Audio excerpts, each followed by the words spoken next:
Assalamualaikum warahmatullahi wabarakatuh. Hari ini kita akan melanjutkan untuk materi simulasi di minggu ke-7, yaitu random number variate. Untuk capaian pembelajarannya, jadi kemampuan akhir yang diharapkan mahasiswa dapat membangkitkan variabel random. Indikatornya adalah mahasiswa dapat menggunakan berbagai teknik pembangkitan bilangan variabel random. Pendahuluan, jadi kejadian pada sistem nyata memiliki pola distribusi probabilistik tertentu. Distribusi tersebut memberikan gambaran pola ketidakpastian yang muncul dari sistem nyata. Kemudian dalam simulasi komputer, fenomena probabilistik digambar dengan pola-pola berdasarkan variabel acak dengan pola distribusi yang diinginkan. Nah, nilai yang dihasilkan dari sebuah distribusi itu disebut random variate. Di sini random number generator dan generating random variates. Kalau kemarin kita sudah belajar random number generator atau RNG, ini kan dia distribusinya uniform ya kalau RNG dan terbatas dari 0 sampai 1. Nah, kalau kalian menggunakan mengenerate random variate, yaitu distribusinya tetap 0 sampai 1 tapi dia itu lebih lebar untuk cakupan randomnya. Nah, jadi seperti ini kurvanya. Jadi areanya lebih lebar kalau dibanding dengan RNG yang menggunakan distribusi uniform. Kemudian distribusi discrete versus continue. Yang discrete merupakan sejumlah nilai yang mungkin, a countable number of possible values. Contohnya adalah jumlah item dalam satu lot, jumlah individu dalam sekelompok orang. Untuk continue, sebuah kontinum dari nilai, contohnya adalah sebuah mesin dengan waktu siklus yang terdistribusi seragam atau uniform, antara 1,2 sampai 1,8. Jadi dia udah pakai distribusi tertentu, kemudian ada rentangnya juga. Nah, di sini distribusi discrete versus continue.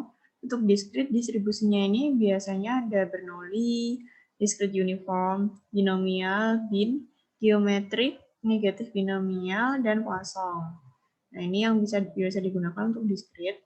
Nah, kalau continue, ini ada uniform, eksponensial, gamma, Weibull, normal, log normal, beta, Pearson, type 5 dan 6, log logistik, dan triangular. Jadi ini ada bedanya. Nah, ini yang kalau yang discrete ini discrete uniform, tapi kalau yang continue itu uniform. Input probability distribution. Jadi untuk mensimulasikan waktu proses, waktu loading dan unloading, waktu antar kedatangan, jumlah pemesanan dan lainnya, kita harus menspesifikkan input probability distribution. Simulasi diproses berdasarkan waktu dengan menghasilkan nilai acak dari satu atau lebih distribusi probabilitas. Kemudian data yang dikumpulkan selama observasi dapat digunakan dalam simulasi untuk menentukan distribusi menggunakan pendekatan tertentu. Nah, ini pentingnya input probability distribution ya. Jadi inputnya itu kita harus bisa menentukan, oh apakah ini distribusinya apa. Kemudian pendekatan pemilihan distribusi ini ada trace driven simulation, empirical approach, dan theoretical distribution. Nah, untuk trace driven simulation, di sini data yang dikumpulkan digunakan langsung dalam simulasi dengan memilih salah satu nilai data saat dibutuhkan. Kekurangannya adalah pendekatan ini hanya dapat mereproduksi apa yang telah terjadi secara historis dan data mungkin tidak cukup untuk menjalankan simulasi penuh. Kemudian untuk kelebihannya, pendekatan ini berguna untuk tujuan validasi dengan membandingkan output dari model dan output dari sistem yang ada. Nah, ini contohnya. Ini akan coba saya pakai Excel.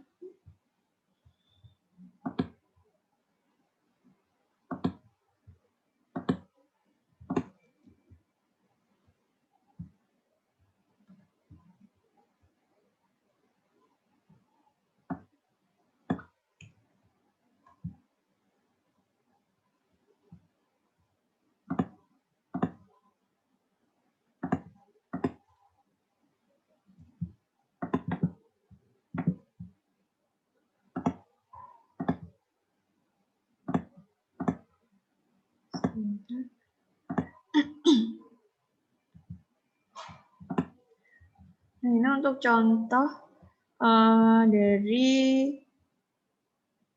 distribusi. Ini contoh untuk yang trace driven simulation.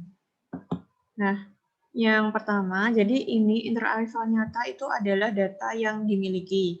Misal untuk interarrival pertama itu dia 115, kemudian interarrival kedua. Interarrival itu antar kedatangan, waktu antar kedatangan. 115, 139, 342 ini biasanya dalam detik ya. Second. Ya tergantung dari apa namanya objeknya. Kalau ini kebetulan di bank, nah, jadi interarrivalnya itu ini dibuat detik. Nah, ini datanya itu ada 29. Kemudian kita menentukan untuk A, C, M-nya. Kan kemarin kita sudah bahas ya untuk RNG, jadi A-nya harus bilangan apa, prima, kemudian C-nya kita tentukan berapa, terus M-nya juga harus lebih dari A, seperti itu, bisa dilihat untuk kriterianya. Nah, ini kemudian kita hitung untuk bisa mengenerate random number-nya itu caranya kita hitung ZI-nya dulu.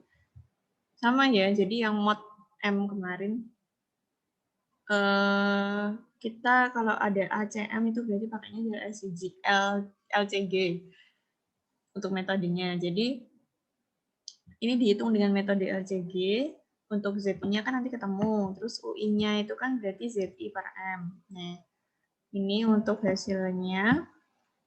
Kemudian, random number-nya ini adalah berasal dari yang UI-nya ini dikali dengan jumlah datanya. Jumlah datanya itu kita ada 29 tadi ya. Nah, UI dikali dengan jumlah datanya ini 29, UI dikali 29, terus kemudian kita dibulatkan hasilnya. Jadi biar random number-nya itu nanti hasilnya bulat. Ketemu nilainya adalah 7. Nah, kita cek untuk yang nomor 7, itu di mana posisinya. Nah, nomor 7 di sini. Berarti interarrival-nya itu adalah 814. Jadi simulasi untuk interarrival time yang pertama adalah 814. Nah, jadi kalau untuk yang trace driven itu adalah berdasarkan data historis. Ini juga sama, jadi random number-nya dia didapat dari UI dikali jumlah datanya, tadi ada 29, kemudian dibulatkan. Nah, ini hasilnya adalah 22. Kita cek untuk yang 22, hasilnya adalah 21.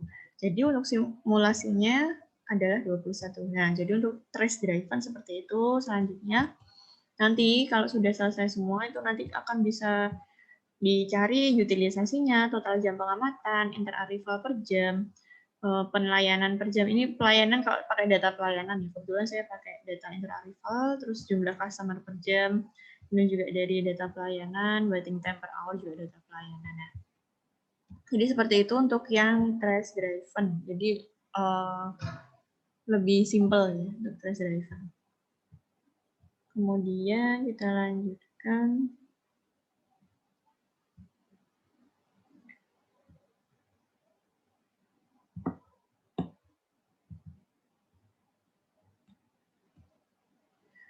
Theoretical distribution. Jadi kalau theoretical di sini adalah teknik standar dari pemrosesan data statistik yang digunakan untuk menyesuaikan distribusi teoritis.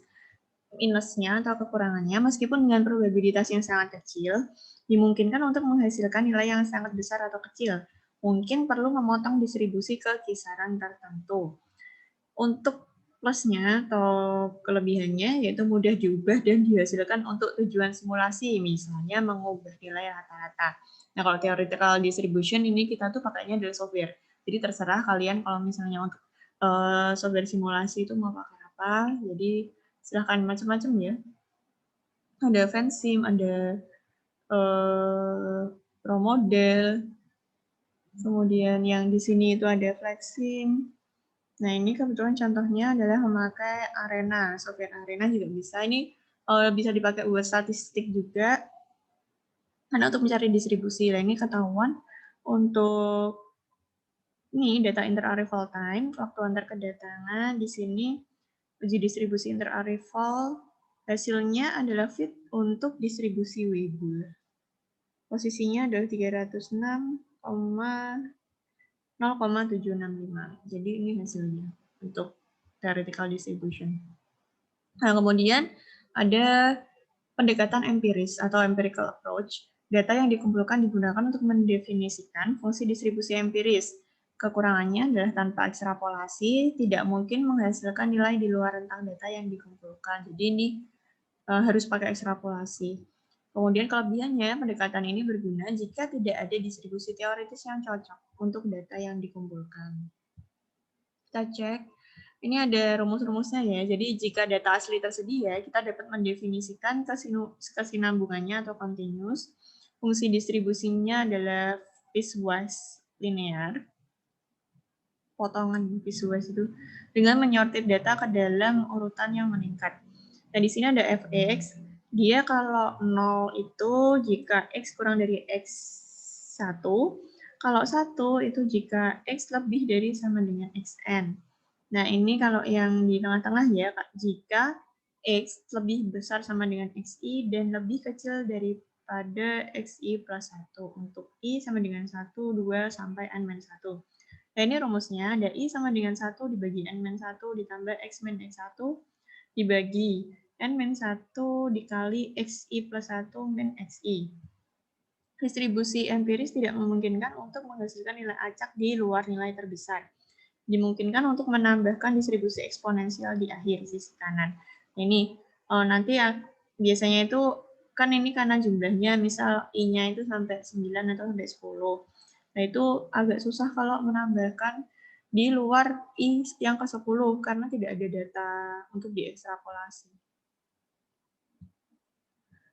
Nah, kalau data dikelompokkan ke dalam interval K-interval ini ya, yang berdekatan ada A0, A1, A1, A2, AK, -1, AK, sehingga interval ke J berisi pengamatan NJ, di mana N1 plus N2 plus sampai NK sama dengan N, maka ini GX karena J ya. Nah, ini kalau 0 itu jika X kurang dari A0, kalau 1 itu jika X lebih dari sama dengan AK. Nah, di sini untuk G-nya G AJ-1 ditambah X AJ-1 dibagi AJ min AJ-1 dikali G AJ dikurangi G AJ-1. Jadi jika X lebih dari sama dengan AJ-1 dan kurang dari AJ. Fungsi distribusi empiris piecewise linear dengan fungsi G dapat ditentukan dengan G A0 sama dengan 0 dan G AJ sama dengan N1 plus N2 sampai plus NJ dibagi N untuk J sama dengan 1, 2, sampai K. Dan kemudian diinterpolasi secara linear antara AJ. Contoh, gambarlah grafik distribusi empiris untuk data waktu antar kedatangan berikut yang dikumpulkan selama pengamatan. Ada 2,5, 7,9, 1,2, 5, 6,4, 3,0, dan seterusnya. Ini silakan kalian coba deh hitung untuk fx-nya yang 4 dan fx8. Urutkan data dari yang terkecil hingga yang terbesar dengan n sama dengan 10. Iya, n-nya sama jumlah datanya ada 10, 1, 2, 3, 4, 5, 6, 7, 8, 9, 10. Nah, diurutkan dari yang terkecil sampai terbesar. Kayak yang kemarin, yang random number generator.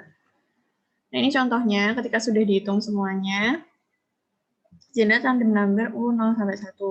Ini di sini, ini adalah X-nya. Nah, an example of empirical fx. N sama dengan 10. Tadi ya, pakai data yang 10 tadi.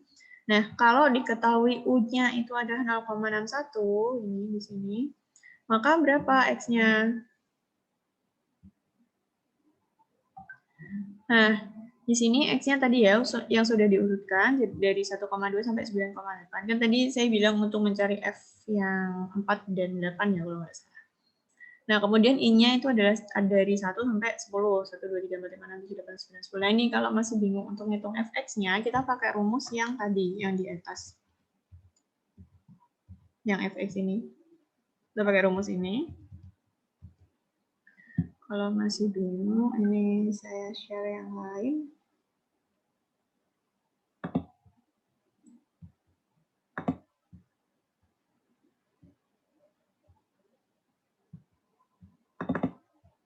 Nah, ini untuk perhitungan yang Fx-nya. Jadi, ini udah coba saya hitung. Jadi, ini rumusnya pakai yang ini ya.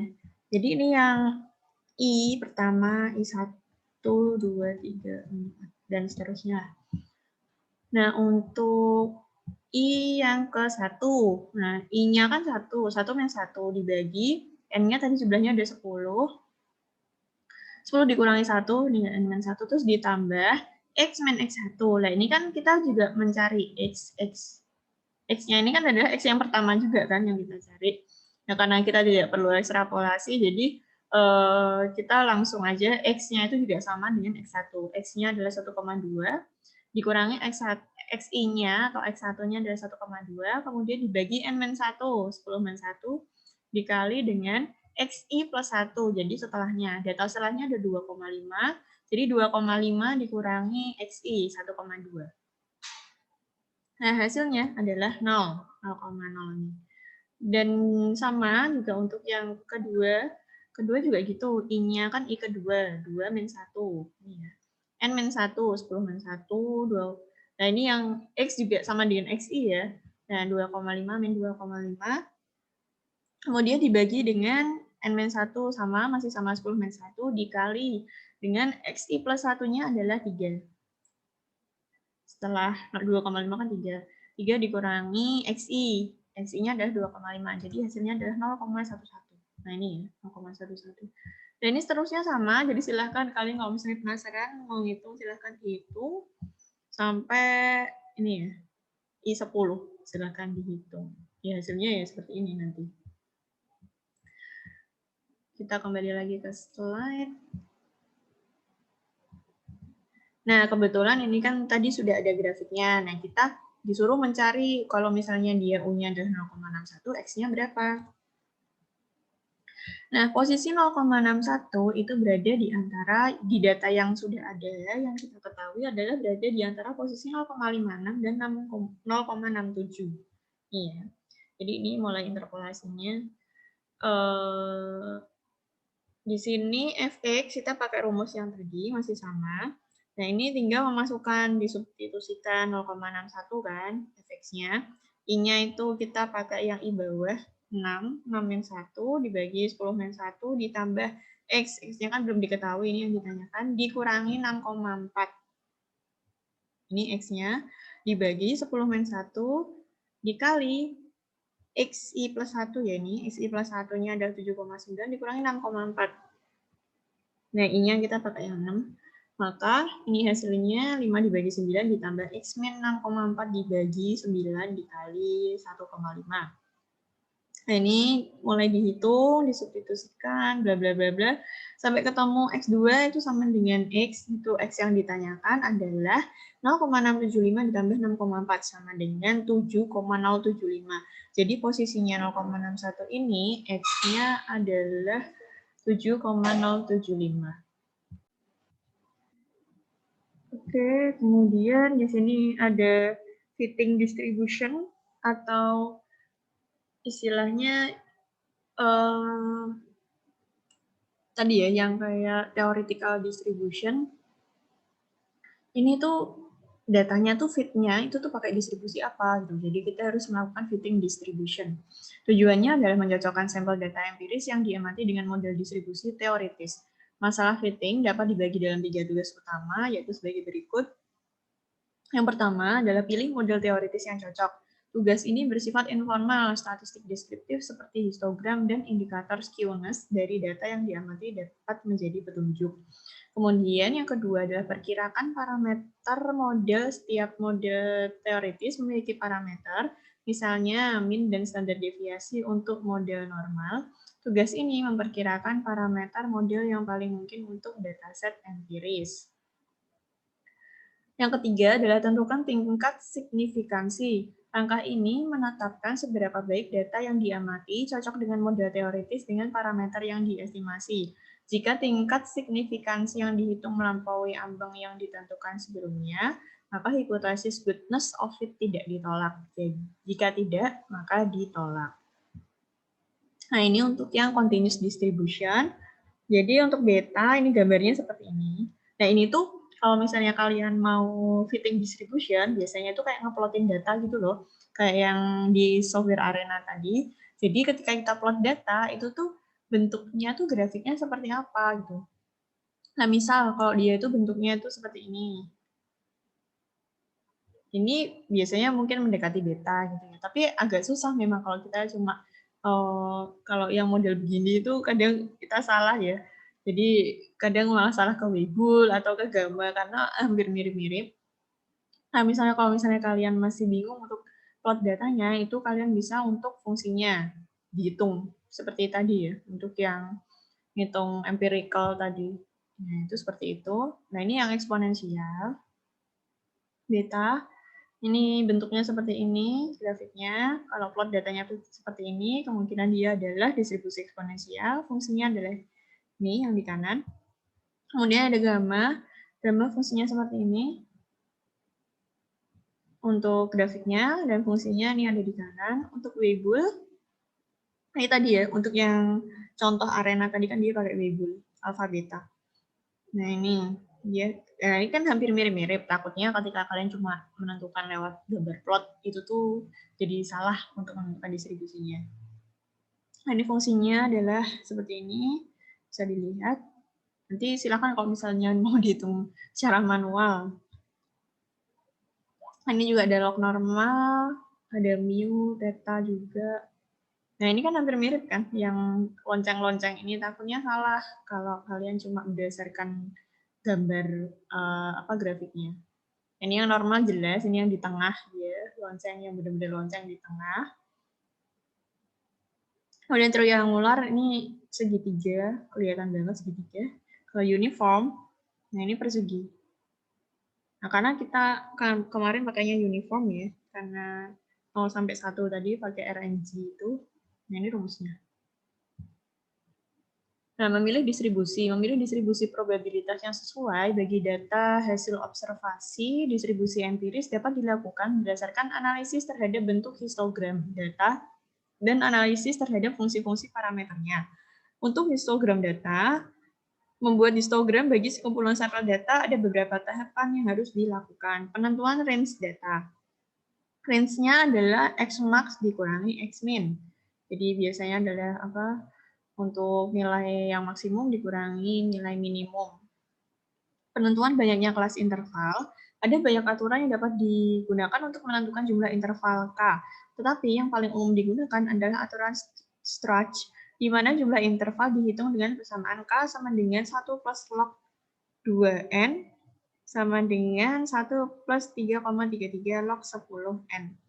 Nah, ini harus menentukan kelas interval. Jadi, kalau misalnya kalian lihat, histogramnya itu yang tadi, yang distribusi ke Weibull tadi. Nah, ini.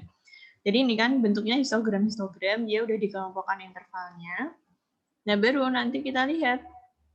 Nah, untuk garisnya itu dia menyerupai apa distribusinya.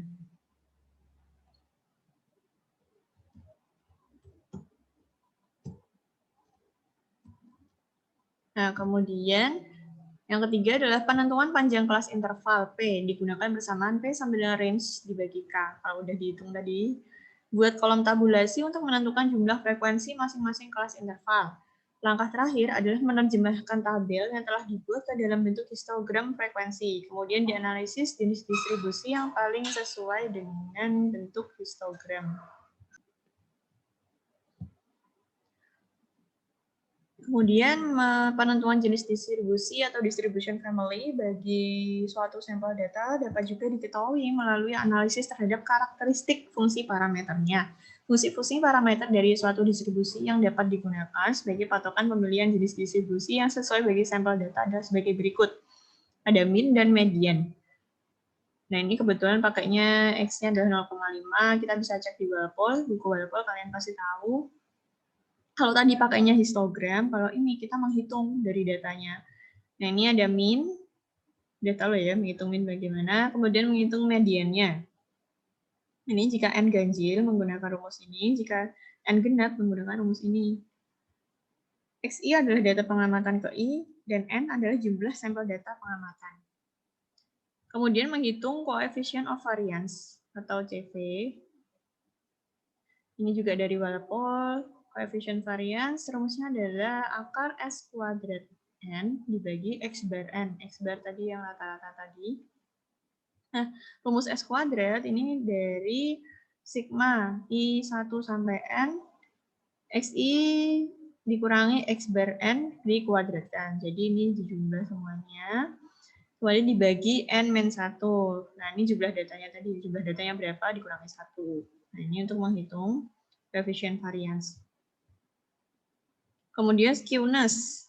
Di Walpole juga ada, bisa dicek. Skewness merupakan ukuran kesimetrisan distribusi persamaannya, yaitu ini, V ini, yang ada topinya ya, V topi ini, sigma I1 sama dengan N, XI min X bar N, di pangkat 3 dibagi N.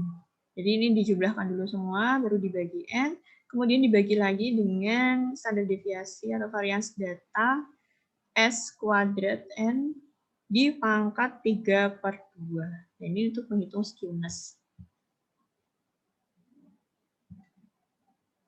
Nah, dari perhitungan tadi, ini untuk parameter distribusinya kita bisa cek.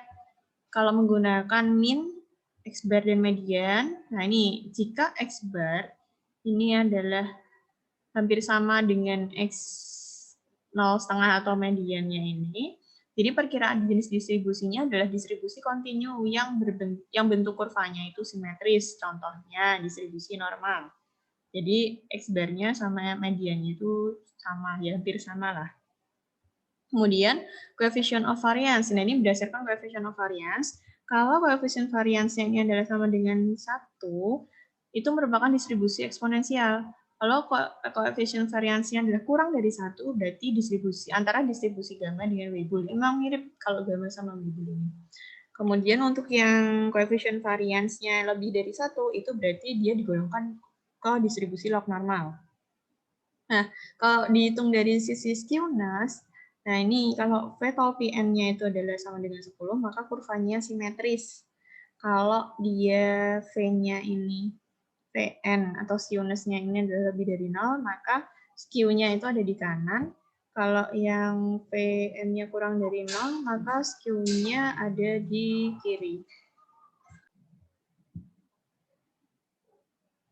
Nah, kemudian kalian coba latihan untuk memprediksi distribusi teoritis yang sesuai atau fit dari data berikut. Jadi silahkan bisa pakai apa aja cara, bisa pakai yang ini berdasarkan karakteristik parameter atau berdasarkan histogram, harus ngitung range-nya, intervalnya, atau kalau mau pakai software juga silahkan software apa aja yang memang kalian mungkin installnya mudah atau ringan gitu, silahkan.